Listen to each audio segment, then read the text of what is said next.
Président du Conseil national de la Maison des éleveurs, je me réjouis d'être là aujourd'hui, représenter les Grands Moulins de Dakar au nom du directeur général, M. Franck Bavard. Les Grands Moulins de Dakar sont une entreprise spécialisée dans la production et la distribution de farine et de l'aliment pour animaux. Pour ce qui nous concerne aujourd'hui, c'est l'aliment pour animaux. Pour l'aliment pour animaux, nous avons deux produits, l'aliment de volaille et l'aliment de bétail. L'aliment de volaille, nous avons deux gammes, la gamme chair et la gamme ponte. Pour la gamme chair, nous avons 5 produits, le pré-démarrage, démarrage, croissance plus et finition. Pour la ponte, nous avons aussi 5 produits, le premier âge, le deuxième âge, la pré-ponte, la pondeuse et la fin de ponte à partir de 51 semaines jusqu'à la réforme. Et pour ce qui est de l'aliment de bétail, nous avons 4 produits,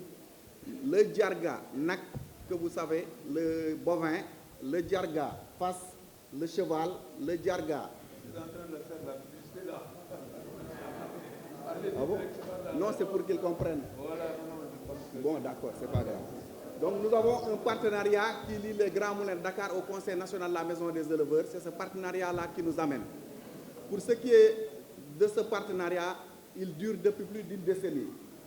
Et ce partenariat permet à la Maison des éleveurs, au Conseil national, de bénéficier d'un tarif spécifique qui est légèrement inférieur à celui des distributeurs.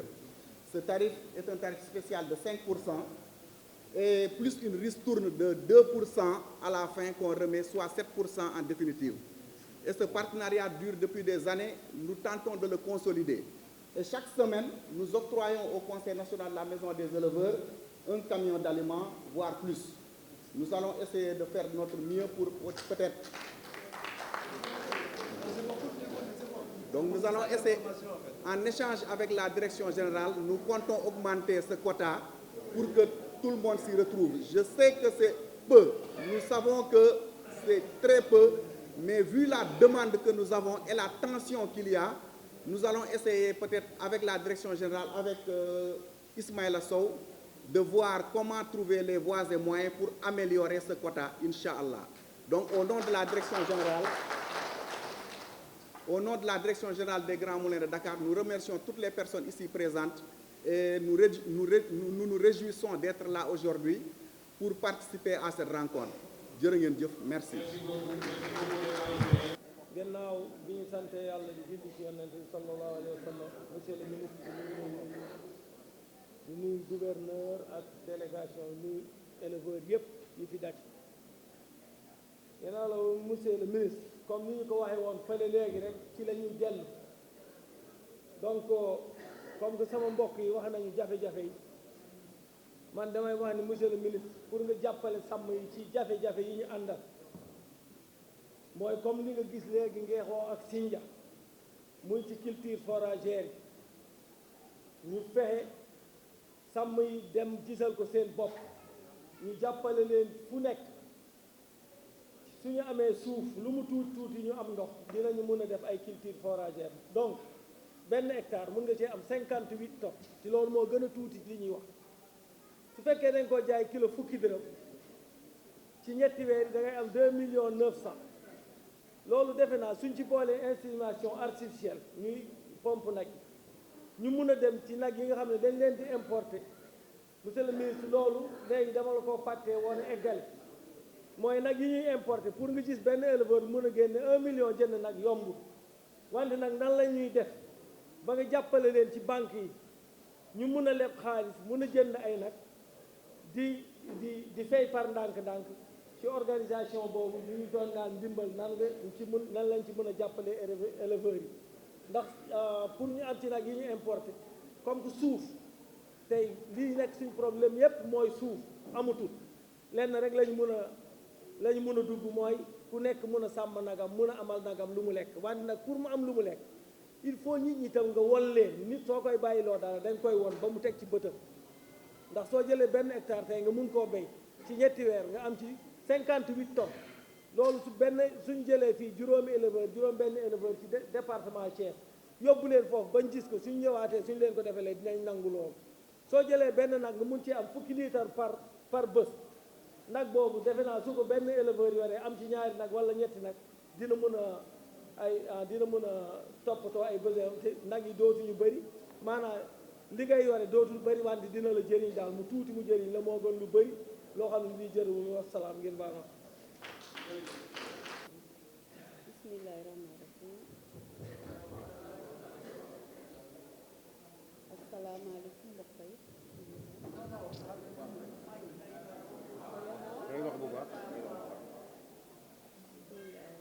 asalaamaaleykum mbokk yi maa ngi leen di nuyu ku ne turam ak santam di nuyu képp mboole ku fi toog góor ak jigéen mag ak ndaw di leen bismillah di leen jàmm di nuyu suñu préfet région di nuyu gouverneur de région di nuyu suñu ministère nuyu bu gën a xool ci suuf nuyu ñu ngi la koy nuyu di la dalal jàmm di la masoo coono am nañu mbég am nañu kontaan am nañu yaakaar tamit di nuyu di beral Ismaïla Sow nuyoo ndax niñ ko teg moom na jeboon na nangu na boot xam na njuddoom xam na luy éleveur luy doomu éleveur kon su ngeen àndee su ngeen mën a liggéeyal éleveur daa mel ni rek du ñu wax tamit dañuy jaaral fi ñu jaaroo rek parce que càmm ji njool ji benn la suuf amul dañoo bëgg ngeen wax ci dara li bilig sàmba ji ci la suuf su amul fu ñuy sànnee gerte te jël ci tuuti gerte te jël ci ñeenti mètre gerte te jël ci juróom benni mètre te fu ñuy yëngatu rek ñu def tool wuti kayit mbedd amul xàll amul àll amul dara amul danoo bëgg am na fi nga xam ne bu ñu ko naree jël nañ ko arrêté ñu xam ne jur ji ci la bokk bu ñu tabaskee jur la bu ñu naanee soow jur la jur dama gis sax lu ñu wax ci biir du neefar du dara te jur moo fi gën a lañ gën a néewal doole dañu bëgg ministre nga jàppale ñu fu éleveur nekk ñu am àll nga xam ne àll ci la ñu mën a nekk ci la ñu mën a sàmm ci la ñu mën a suukar ma mën a suukar li ci des constat tool am na njëriñ waaye damaa gis su fekkente ne xam ñëpp xam na ne tool mënul dox waaye li ñu yor muy jur saabu rëcce gaay dem tooñi su tooñee dañuy jàpp nag bi rey mbaa jàpp jur ji yeew su ñu la fayee xooloo mën leen xam ne ñëpp xam nañu lii mënul ñëw ci tool bi ñu ne naan ko fay soo waxee ñu dem yoon soo ñëwee ñu tëj la bu ñu tëjee jur bi tëj la ñun tamit doon nañu constat parce que daa mel ne borom tool bi moo gën borom nag bi donc dañoo bëgg ñu bay constat bi ñu xool constat bi ñu koy teg ci yoon bu la nit yàqalee na la fay parce que yow tamit sa tool nga am mais na la fayee ko li ci jaar nga fay ko. asalaamaaleykum wa rahmatullahi taala wa barakaatu. gannaaw bi ñu sant yàlla julli ci Seydina Muhammad sallallahu alayhi wa sallam ministre de l'élevage ñu ngi lay nuyu di nuyu gouverneur de Thiès di nuyu préfet de Thiès di nuyu délégation yëpp ñu nga àndal man nag Umar Demba dafa lañ sama lañ ndax ngërëm liñ la ameel ci Ismaïla Sow ngërëm liñ la ameel ci suñu inspecteur de l'élevage département de Tivaouane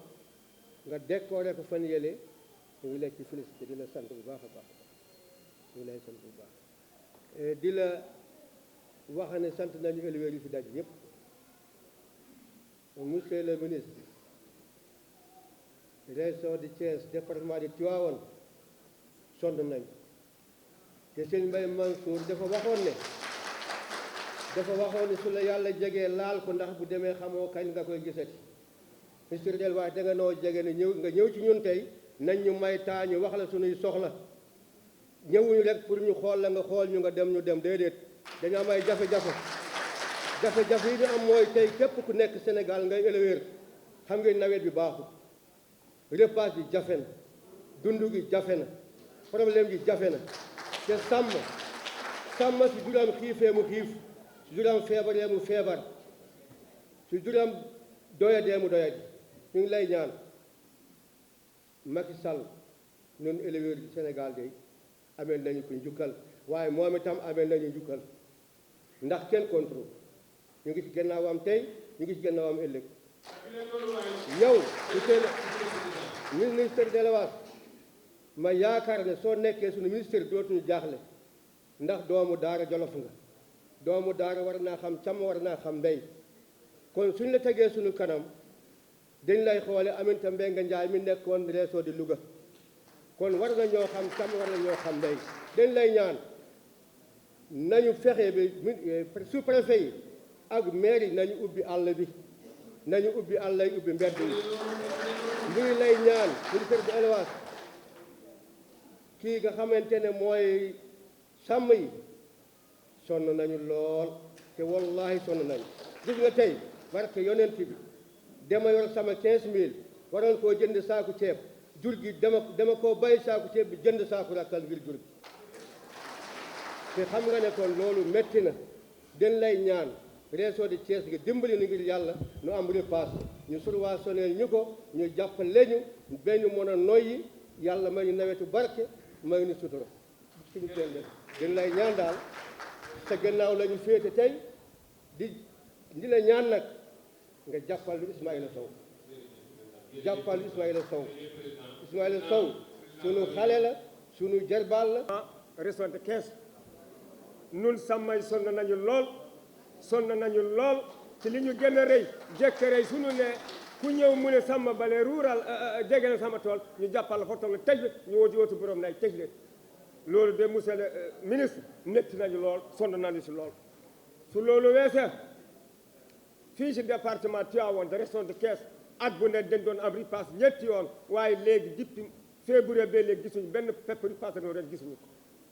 mu ne sa ministre loolu ci jafe-jafe la ci ñun te am nañu falee ci commune Morola Guy Jama man ma jiite arrondissement Pambal benn tool bu mot ñetti téeméeri hectare bu borom bee ba par da koy labourer suuf du nango jóg samay compte te suñu jaayoon jël waaw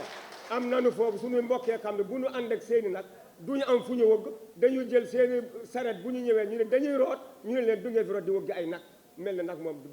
jëruñ dara Sénégal kon nag monsieur le ministre sonn nañu tokki nañu dee nañu bëgg nañu ku ñu jàppal ndax constat bu nit ñëwee mu ne ruural na ma du mu wàcc fale chef de CR day jëm jëli huissier dangay toog sa kër ba ñu andi la convocation boo ñëwee ne yootu la teg ñu la dangay fay nangam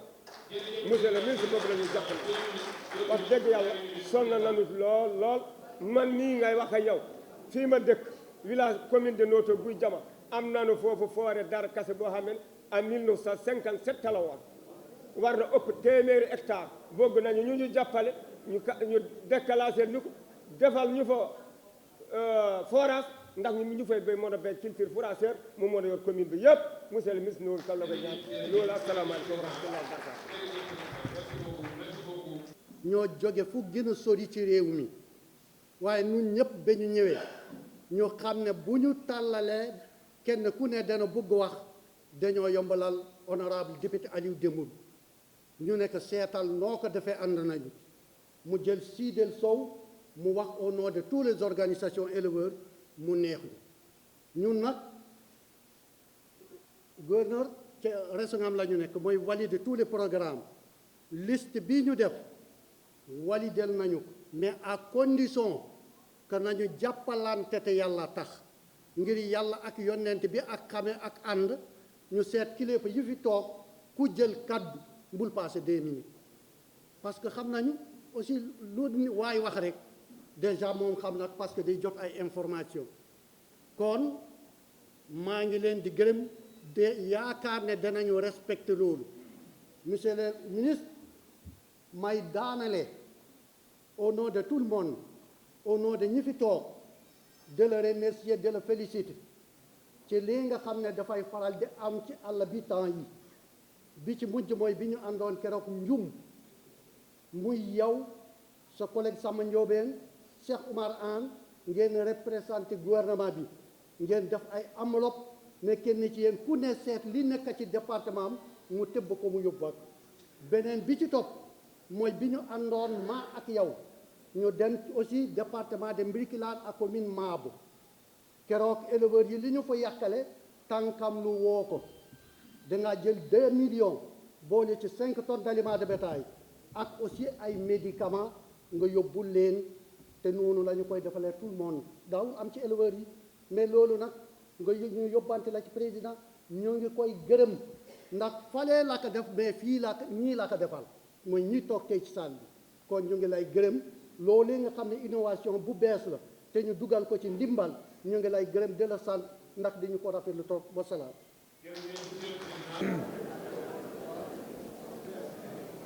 julli ci Seyduna Muhammad sallallahu taala alayhi wa sallam ñu yëkkati ay kàddu yu loo xam ne ñu ngi ko nangoo ci président de la République monsieur Macky Sall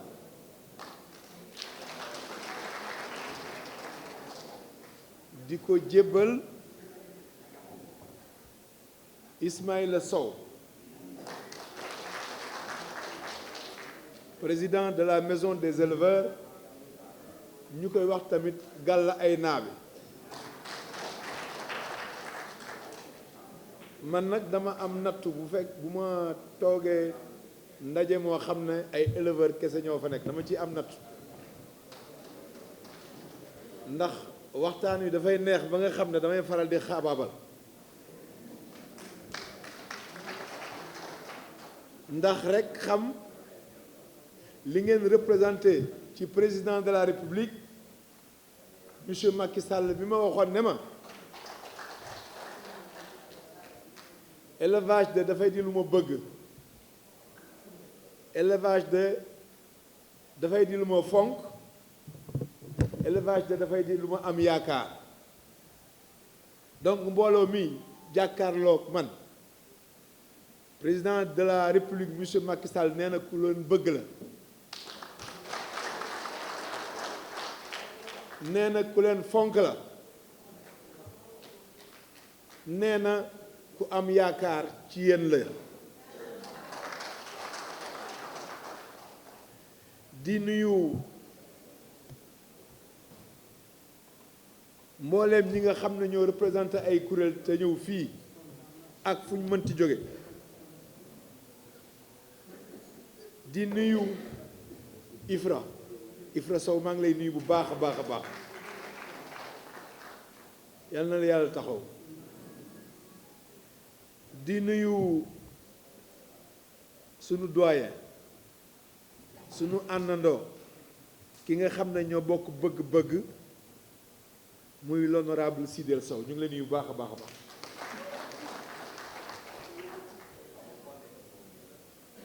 di remercier également bu baax a baax waa Grand Moulin de Dakar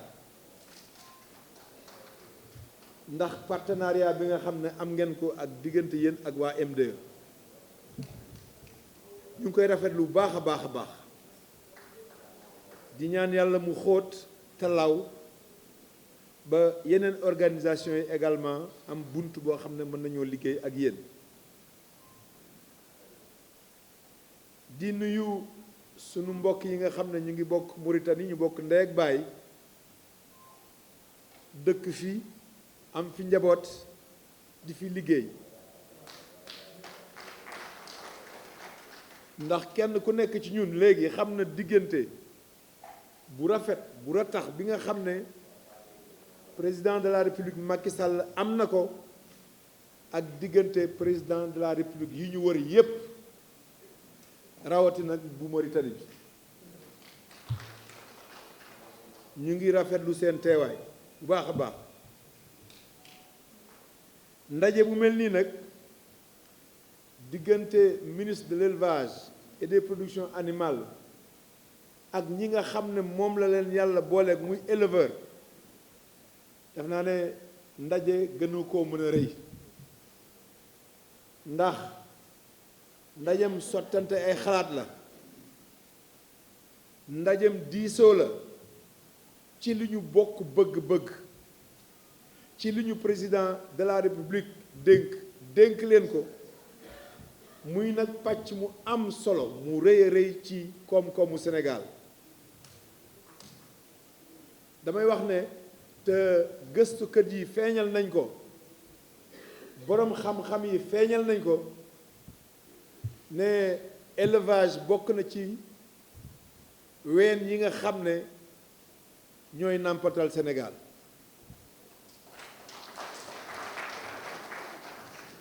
wax naa bërki démb ci ndaje mi amoon Grand Théâtre ne bu ñu xayma li nekk ci alal ci loxoy éleveur diggante nag bëy xar ginaar ak mbaam ak fas lu mu gàtt gàtt xayma yi ñu ci def toll na ci 1500 milliards de francs CFA.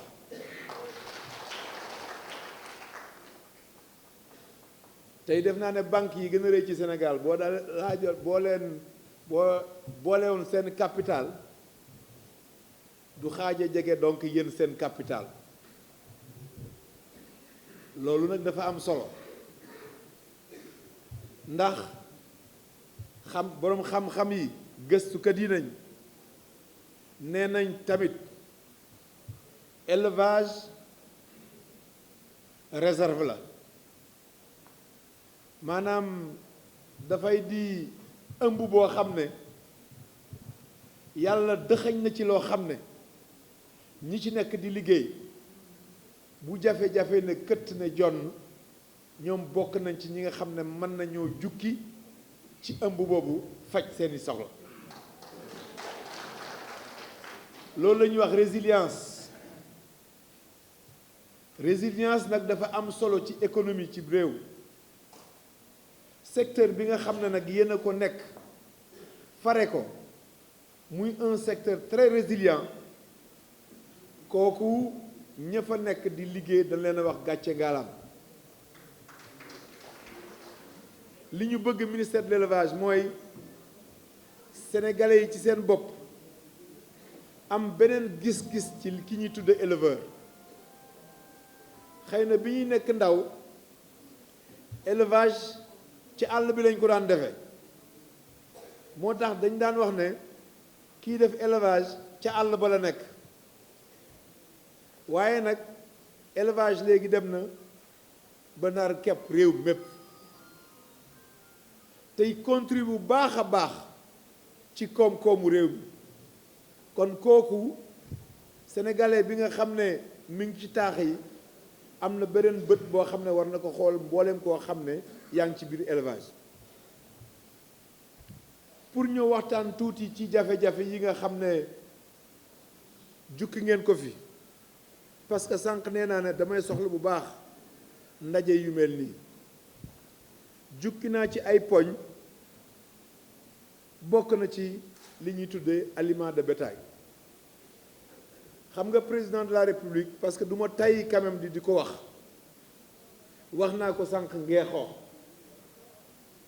suñu population nekk na ci 17 millions ñu war leen dundal leen ci ceeb dundal leen ci leneen waaye nag dundal leen ci ndawal ak meew ak nen ak lu mel noonu loolu nag muy liggéey bu rëy boo xam ne ci seen loxo la nekk loolu nag pour mu matale dafa am lu ngeen di laaj li ngeen di laaj wax na bokk na ci lu gën a yaatu mooy jur gi li muy dunde ci biir jur gi li muy dunde am na benn pàcc bu ngeen tuddee aliment de bétail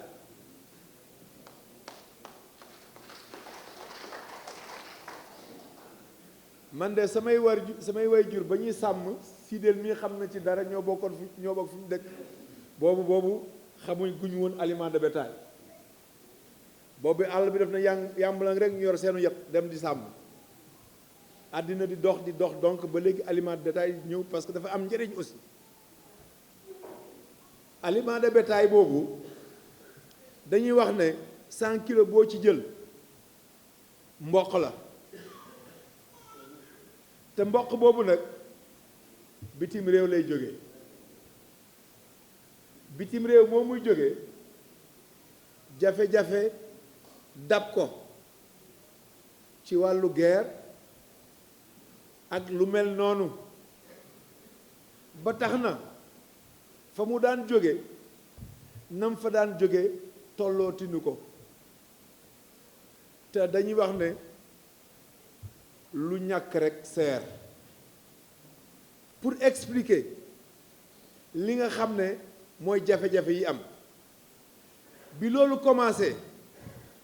président Macky Sall mi nga xam ne wax naa leen sànq ne nee na dafa bëgg élevage mu ne waa douane mbooleem li ngeen doon teg ci mboq mi comme ma ngay seeree fañ ko dindi leen ko ñu daal di ko dindi ñuy dox di dox muy gën a seer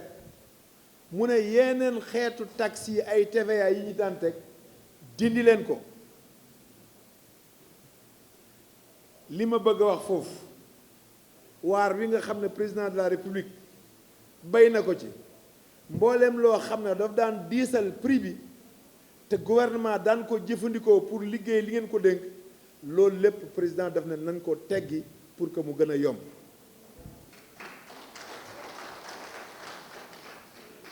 waaye nag comme ma ngay jógee bitim réew di gën di seer allah kulli xaal ñi nga xam ne ñooy defar loolu di ko jëndi muy gën a seer ñoom tamit ñaari mbir rek moo mën a am wa illa ñu ne nañ bàyyi koo jëli bitim réew te tëj usines yi ndax dafay di gën di seer te buñ ko ni muy seere buñ ko jaayee suñ mbokk éleveurs yi dafay gën di seer wa illa ñu jënde ko dañ koy jënde rek donte ne prix bi ma ngay yokk defar ko ndax ñàkk ko aussi baaxul deuxième option boobu nag ci la ñu nekk ci la ñu jël waaye seetaanuñ loolu alternative yi maanaam pexe yi aussi dafay judd suñu xel waaye ci suñu jëf ci jëfal président de la république bokk fële ca ngee xoox muy culture fourragère wax naa fa sànq ne jur gu suur ma nga dépendre ca la muy lekk ma nga dépendre ca wér-gu-yaram bi gannaaw garab yi yiñ koy faje noor moom astafurlaa nawet moom foo dem ci Sénégal jur gi dana rafet dana suur culture fourragère nag maanaam mbir la moo xam ne dañuy nawetal noor bi ñax la goo xam ne bu ñu ko xasee ba ji day dund nawet di dund noor gétt gi koy seq day mën a am ñax noor ak nawet xam naa nag dana am ñu ne ñu may wax ne jur gi ñuy yor dafay bari yaay boo xam ne mënuñ ko defal culture fourragère waaye nag may wax ne am na réew yoo xam ne ñoo ñu gën a yaatu ay réew ay place ñoo ñu gën a ëpp ak jur moo te de ñu ngay def culture fourragère ba lañ cee def mu motal baax a baax li nga xam ne seen jur dana ko soxla donc moo tax may ñaar ñépp ñi nga xam ne dañuy nekk ci mbirum élevage ñu bàyyi xel ci culture fourragère seet nuñ ko yaatale léegi fañ demee ci ngee xoox ñii ko commencé de def naa ne gis nañ ci njëriñ bu fekkee ne benn campagne ba kese def nga ko am ci ay millions yu bari ba tax na léegi sax yaa ngi xalaat noo ko jaayee mbooleem ñi nga xam ne dañ ko soxla muy métier ci jigéen ñi ak ci ndaw ñi def naa ne loolu bunt la pour ñu yaatal gis-gisu président de la république pour yaatal culture fourragère loolu def naa ne mën nañ cee xalaat bi ci des président de la république taxawul foofu li mu def mooy département boo gis ci Sénégal dafa am xaalis boo xam ne daf ko jël jagleel ko sàmmkat yi ñu ubbi compte ci département bi fi may waxanteeg yéen nii compte spécial OSB ci région de Thiès bi ñu nekk Mbour lu tolloog 111 millions ma nga fa Thiès lu toll ne 70 millions ma nga fa Tivaouane lu toll 30 millions ma nga fa lan mooy njëriñ bi bu ngeen demee ba période bii ngeen xam ne aliment bi jafe na lii war mooy ngeen dem seeti seen préfet organisation yi nekk ci département bu ci nekk bu ngeen demee seeti ko moom ci boppam moom mooy bind ministre de l'élevage ne ko de waxtaan nañu suñu biir dañoo bëgg nangam ci ay tonnes lettre yi jóge ci Sénégal yépp di ñëw ministère de l'élevage amul benn boo xam ne mas naa fanaan sama bureau te signé wu ma ko joxe ko accord fii mu nekk ci région de Thiès bi ñu nekk waa département de Mbour préfet département de Mbour bind na ma ne dañoo bëgg a jëfandikoo ci xaalis boobu jënd ci 400 tonnes 480 ba bind jox naa leen accord pour ñu jënd ko pour ngeen mën koo jëfandikoo parce que fonds bi li muy jëriñ maanaam fonds bi xaalis bi du jeex bu fekkee ne da ngaa jël 1000 francs ci misaal nga def ko sa poos ne 1000 francs bii dama koy faral di jënde guro goo xam ne dama koy jaay marché boo xam ne ñëpp guro la ñuy soxla wa illa foo toll 1000 francs ngi sa poos wala lu tolloog 1000 francs guro mi ngi ci sa client yi wala 1000 francs yooyu lenn li guro la mi ngi sa poos lenn xaalis la mi ngi sa poos lenn li guro la mi ngi ci nit ñi donc li ma bëgg a wax foofu mooy xaalis boobu ñu def seen compte bu ngeen ko jëlee bu ngeen demee ci ñii nga xam ne ministère dafa am ak ñoom partenariat mooy ñi defar aliment de bétail bi ñoom dañ leen koy jaayee njëg goo xam ne daanaka ñoom lim leen di dikkee dañ leen koy jaayee yéen bu ngeen ko indee 200 francs rek lañ ciy teg maanaam saako bu nekk 200 francs bu ñu koy wàccee 100 francs ak bu ñu koy chargé ca fële muy départ 100 francs donc léegi ci yéen la dépendre pour ngeen utiliser xaalis boobu di ko jëfandikoo pour que ngeen mën a traverser période bu difficile bi li may sàkku ci yéen rek mooy que ngeen bañ a def li yenn njaayeen yi def yenn njaayeen yi li ñuy def dañuy commandé am njaayeen ngi nii sama kanam dañuy commandé 300 ñu accordé 300 tonnes ñu accordé leen ko bu ñu leen ko accordé lee ñu jënd ko ñëw def ko ci magasin yi toog di ko seetaat ñu bindaat ministre daal ni ministre de 300 yi ñu autorisé woon mi ngi fii de dafa naru yàqu te ngeen ko wàññi te xamuñ ne buñ ko wàññee mais seen alal la ñuy wàññi parce que bu ngeen amee 110 millions ci seen compte ñu ne leen jënd leen ko te du ngeen ci teg dara jël leen ko jënd te du ngeen ci teg dara bu ngeen ko jaayee delluwaat ci compte bi day amaat 110 millions waaye bu ngeen ne wàññil leen ñu ko ñu wàññil leen ko bu compte bi nekkee 110 millions liñ leen bu leen wàññilee 20 millions compte bi 90 millions moo ci des te bu yàggee seen compte dafay nërmeelu bu ngeen demee ba mu métti dootu leen am lu ngeen jënd aliment bétail donc loolu ñu ciy bàyyi xel donc normalement pour li ngeen jënd aliment de bétail bu fekkee ne doxe nañ compte bi ni muy doxe du ngeen ko manqué da ngeen am tout le temps xaalis bu ngeen ko jëndee jaay ko seen biir prix de revient delloowaat xaalis bi jëlaat jaayaat ainsi de suite ainsi de suite vol de bétail ñu bari wax nañ ko ñëpp jooy na man gis naa tey bi ma ñëwee ministère de l'élevage ba léegi ñu bari ñoo xam ne jàpp nañ ne secteur de l'élevage mooy secteur bi nga xam ne mooy avenir du Sénégal ba tax na ñu bëgg cee dugg li leen ci téye li nga xam ne moo leen téye ba dugguñ ci mooy càcc gi nga xam ne moo nekk ci jur gi muy lu yéeme ñaari yoon président de la République à sa décharge interpellé ne ministère yi nga xam ne ils sont concernés ministre des forces armées ministre de l'intérieur ñun ñile ministre des collectivités locales ne ñu réunir pour mën a trouver une solution définitive à ce fléau-là bërkaati démb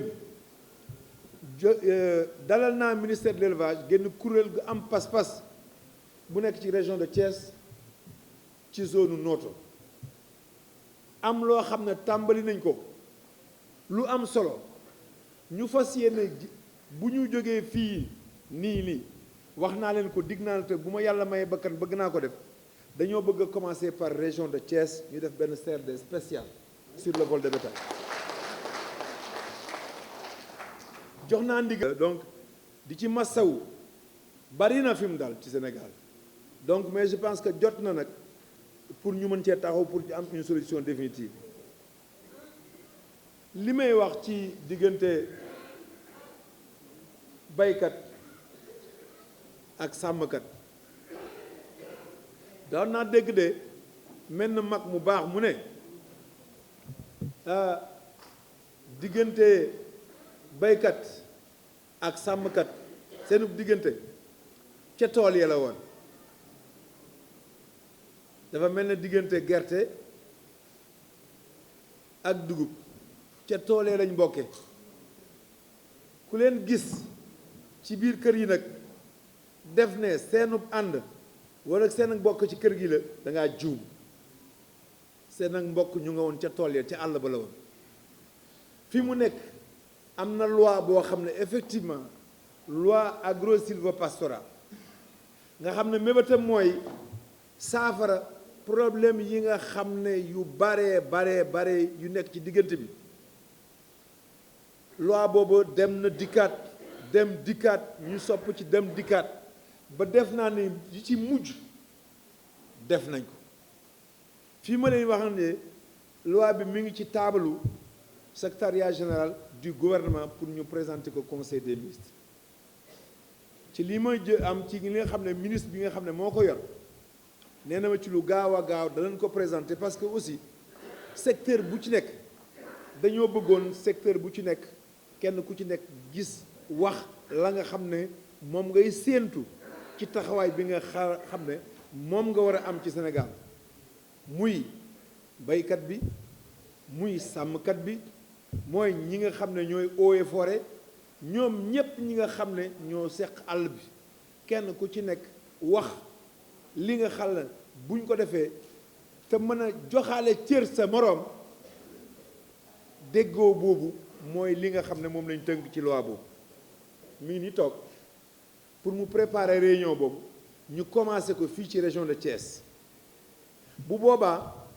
li ministère de l'intérieur am lépp dina ñëw toog li gendarmerie am lépp dina ñëw toog li ministère des collectivités locales lépp du ñu am dana ñëw toog ba li ministère de l'économie numérique parce que am nañ ay jumtukaay pour xeexal dana ñëw toog li ministère de l'élevage am lépp dina ñëw toog ak ñeneen ak ñeneen ak ñeneen bu ko defee kenn ku nekk dañuy sàkku ci yow sa xam-xam ci mbir ñu jóor lépp nag ci kaw taabal ji bu ñu fa jógee ñu def ci taal bi ñu def li ñuy wax co-construction d'une solution structurelle solution boo xam ne li ma ciy séentu man en tant que ministre de l'élevage muy solution boo xam ne du ay wax ay jëf lay doon ñu tàmbali jëf ci xeex loolu wutal ko ab di ko évaluer xam lii nga xam ne nisar nañ ko bokk ñun ñëpp nisar ko fan la ñuy yóbbu ci xeexu jur gi parce que bu ñu ko defulee bu yàggee sax def naa ne ministère de l'élevage dootu am parce que élevage dootu am te réew mu amul élevage nag musiba la donc balay loolu di ñu dab ñun ñi nga xam ne ñoo ko seq ñu toog waxtaane ko jël des mesures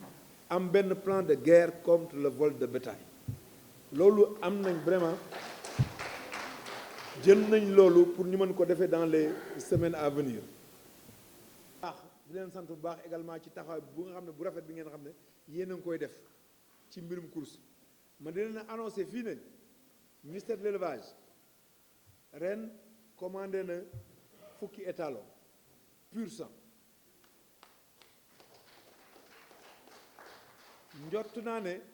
fii ak le 15 juin pur sang yooyu dina ñëw pour ñu def ko ci haras régionaux yi parce que li ñu ciy bëgg mooy xam nga autour du cheval il y a toute une économie am na dëkk yoo xam ne tey ñu bari seen jàng doom ci fas yooyu lañ koy financer ku ci am mool woo xam ne 2100 la sax da nga ci am alal joo xam ne at mu jot fi mu nekk moo yor kër gi yëpp donc c'est toute une économie jàngat boobu ci président de la République am moo tax mu autoriser ñu cette année ñu jënd 10 étalons donc pur sang anglais yoo xam ne dañ koy def ci haras régionaux yi ñu mën a yokk en tout cas 100 yi nga xam ne ñoo nekk ci dëkkaan yi te loolu nag dañ ko bëgg a def ay pendant quelques années pour que loolu gën a mën a yaatu. parce que Thiès région bu mag la boo xam ne wax nañ ko sànq ci affaire tabaski affaire sécurité président de la République jël na circulaire comme ni mu ko daan defee ministre bu ci nekk mu ñaax la ci taxawaay boo xam ne ñu ngi koy séentu ci yow ci mbirum sécurité ci mbirum éclairage ci mbirum ndox ci mbirum aliment de bétail et cetera et cetera def naa ne yéen ci seen bopp bi ma fi ñëwee daaw ci tabaski wax ngeen ma ne ak ci jàppatal autorité administrative yi ak sécurité bi yëpp def naa ne daaw bu lépp yembu tamit def naa lu bari saafara woon na daaw mesure boobu nag la ñuy lañ jëlaat gën koo teel a jël gën cee gën a mën a dox pour que lu mel nii gën a mën a yokk ngeen ma def seen liggéey ci jàmm ak salaam.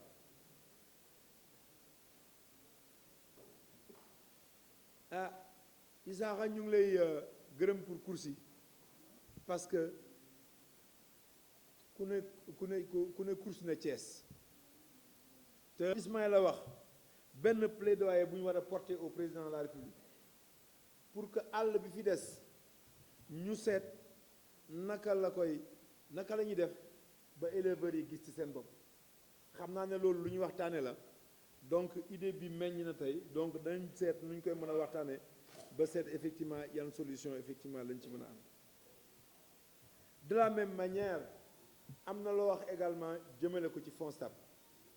président de la République nee na FONSTAB comme ni ko tur bi wuyoo fonds de stabilisation maanaam pour que nu ñu yokkee jur gi la c'est pas un fonds de commercialisation nu ñu yokkee jur gi la donc xalaat yi tey juddu na ñu seet ñi nga xam ne noppi nañ pour ànd ak ministère de l'élevage pour ñu financer leen ak jur goo xam ne day jur comme ni ko turu jur goo xam ne day yokk ça c'est important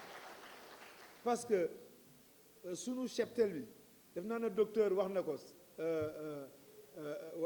ko voilà Diallo ji wax na ko sànq 3 millions la ñu woon il y a quelques années cheptel bi ba may nekkoon 3 millions xëy na li ci yokk bariwul bon je ne sais pas mais ma koy xamal ne également ren dañoo fas yéene def recensement national du cheptel donc ki nga xam ne moo ci liggéey mi ngi nii Amadou sant rek ko. ak ñi nga xam ne ñooy seen naataango yi. waaw merci beaucoup li ñu jublu woon tey ci dajeek monsieur le ministre de l'élevage et de production animale dañoo nekk ci jamono joo xam ne ji dafa bari ay xat-xat te Thiès nekk aussi région boo xamante ne bi dafa jege maanaam Dakar mu nekk bu ñu koy seet dañuy wax ne ville banlieue capitale nationale te fii ñu toll actuellement dafa baax diggante diisoo acteurs élevage yi ak état bi parce que jafe-jafe yi dañoo bari dégg ngeen nit ñi tudd affaire alimentation de bétail dégg ngeen nit ñi wax affaire foncier mais gis ngeen aussi xat-xat yi nga xam ne dafa am ci jamono loolu moo taxoon tey ñu invité aussi ministre de l'élevage et de production animale pour que mu war a ñëw rencontrer ñu su ko defee ñu waxtaanee moom ñu waxtaanee encore ak moom tabaski bi ndax fekk weer ak ay fan ñu dugg si ci tabaski. kon waxu fi ne xar dina am wala xar dina waaw parce que loolu du cëram moom loolu dafa am jëf boo xam ne bii da ko war a jëf diggante éleveurs yi ak moom. xar dana am wala du am loolu moom suñu kaddu la parce que ñun ñoo yore xar yi ñun ñoo koy indi. aliment yu cher yi waaw aliment bi aussi tamit dégg nga li ñu wax sànq parce que invité nañu industriels yi am na ci bi nga xam ne moo ëpp capacité de production mu ñëw dégg nga li mu wax ñoom it problème yi ñu am nun nag stratégie yi ñu bëgg a tëral fi mu nekk nii mooy jéem a seet naka la ñuy def ñu jublu ci wàllu sécurité alimentaire de bétail bu ñu ne sécurité alimentaire de bétail maanaam seet lépp loo xam ne li aliment bu ñuy produire la ci industriel yi ñu jéem a seet naka la ñu koy mën a defee te fekk jaaragul ci loxo yu bari. Deuxièmement aussi ñu def ay culture fourragère mais lépp loo xam ne aussi dafa jëm ci wàllu garab yi nga xam ne yàllaa ko fi saxal muy kadd muy guy muy mbul ak yu demee noonu yooyu aussi ñu jéem a seet nan la ñu koy aaree ñu koy jëriñoo. ak forêt bi mu waxtaan si monsieur le président. waaw ñu sakku aussi ci li nga xam ne des na fi ci forêt parce que dañu koy déclasser ndànk-ndànk rek nit ñi dëkk jël kon war nañu seet naka la ñuy jàkkalee aussi élevage bi. parce que élevage bi aussi dafa nekk secteur boo xam ne bi dafay créer emploi day créer emploi direct ak indirect parce que loolu suñu koy wax sàmmkat bi da cee dund buuse bi dund julo bi dund teefank bi dund ak ñi nga xam ne aussi tamit ay ci der la ñuy liggéey mais industriel yi nga xam ne aussi dañuy jaay parce que bu ñu demee tey ba tabaski jot am na ñoo xam ne ñoom dañuy leb xaalis jënd campagne jaayaat ñi nga xam ne dañuy jaay buum ñi nga xam ne dañuy jaay paak ñuy jaay ay fourne ñuy jaay këriñ ñi ñëpp dañ ciy jëriñu indirectement kon secteur la boo xam ne bi état bi war na koo bàyyi xel jéem a seet naka lay def pour que mu mun koo jàppale mu taxaw mais mu nekk secteur boo xam ne bii dafa dëgër. est-ce que suñu seen xel mën naa dal ne yéen di ngeen def seen kàttan maanaam tabaski bi waajal xar bari. waaw tabaski bi moom lépp loo xam ne lii war nañu ko def nañu ko parce que ñi nga xam ne ay acteurs lañu ñooñu am na ci ñoo xam ni tey dañuy yar. am na ci ñoo xam ñi aussi dañoo denc seen astuut ñu war a dem jënd pour ñëw jaayaat mais am na ci it ñoo xamante ni dañoo leb ay banque dem jënd jaay mais am na sax ñoo xam ñi dañuy traversé tey di dem réew yi nga xam ne ay Mauritanie di ko jënd mais seulement que nag dafa am aussi benn kaddu goo xam ne bi bëggoon naa ko lancé te loolu dafa mag mu pour tiital parce que dañoo bëgg kaddu googu mu am pour ñu gën a am équilibre mooy que sénégalais yi aussi ñu jëmbat fulla ci seen xar ñu teel koo jënd loolu su ko defee dana gën a rassurer ñi nga xam ñoom ñooy opérateurs yi ak éleveurs yi ka ñu mën a dem jëli ay xar indi leen. situation Mali bi amu leen lu ngeen ci ragal. waaw mais yooyu yëpp kilifa yi ñu ngi dox ci biir mun naa wax ne tiitoon nañu au début mais fii ñuy waxee nii am na jéego yoo xam ne daal kilifa yi def nañ te gis nañu si décision fii tabaski. waaw parce que gis nañu nag yaa ngi ñëw lii nga xam ne dañuy jóge Mali ñu ngi ñëw mais ñu ngi xaar nag mu gën a amélioré wu diggante réew yi parce que réew yi jàmm rek moo ci baax pour que nit ñi mën a am li nga xam ne moom la ñu soxla. Monsieur le ministre de l'élevage et les éleveurs de la région de Thiès parce que vraiment nous constatons qu'il y avait beaucoup de problèmes au niveau de la région de Thiès parce qu'il y a le problème foncier mais aussi il y a actuellement des problèmes d'alimentation de bétail. Et vous n'oubliez pas que la région de Thiès c'est une région qui est au banlieue de capitale nationale Dakar. Donc c'est la raison vraiment que l'État doit prêter attention pour aider les éleveurs. Bon, là où on parle actuellement, d'ici quelque temps, il y aura des fêtes du Tabaski. Donc je pense aussi que pour nous les éleveurs, on a pris toutes les dispositions nécessaires que nous pouvons quand même pour régler le problème Tabaski. Non, là où on parle actuellement, il y avait aussi des opérateurs qui sont sur le terrain, ils sont en train d'acheter et regrouper des moutons pour les ramener ici dans les capitaux. Bon, deuxièmement aussi que certains ils sont actuellement en Mauritanie. Bon, donc moi je pense que vraiment il n'y a pas de problème. C'est que nous souhaitons, en tant qu'acteurs, je ne le dis pas pour faire peur les gens, mais je le dis pour que tout le monde soit organisé, quand même que les populations doivent acheter leurs moutons à temps. Et ça permettra aussi vraiment, ça va rassurer que les éleveurs et les opérateurs pour amener les moutons. Parce que s'il reste peu de temps, les gens entrent de peur, est-ce qu'il n'y aura pas d'invendus? Le problème du foncier, vous avez invité monsieur le ministre à faire un plaidoyer pour la forêt. Voilà, c'est que nous souhaitons quand même aussi que l'État du Sénégal revoie région de Thiès. Parce que nous avons tellement les problèmes du foncier. Donc j'espérais ce qu'il nous reste actuellement au niveau de forêt classée. Et à quel niveau? C'est la côté de Thiès, entre Thiès et Morolan, mais aussi entre Thiès et Mbour. Je pense que l'État, le président de la République doit réfléchir, laisser le reste de cet espace-là à les éleveurs. Merci beaucoup. Mais Sénégal léegi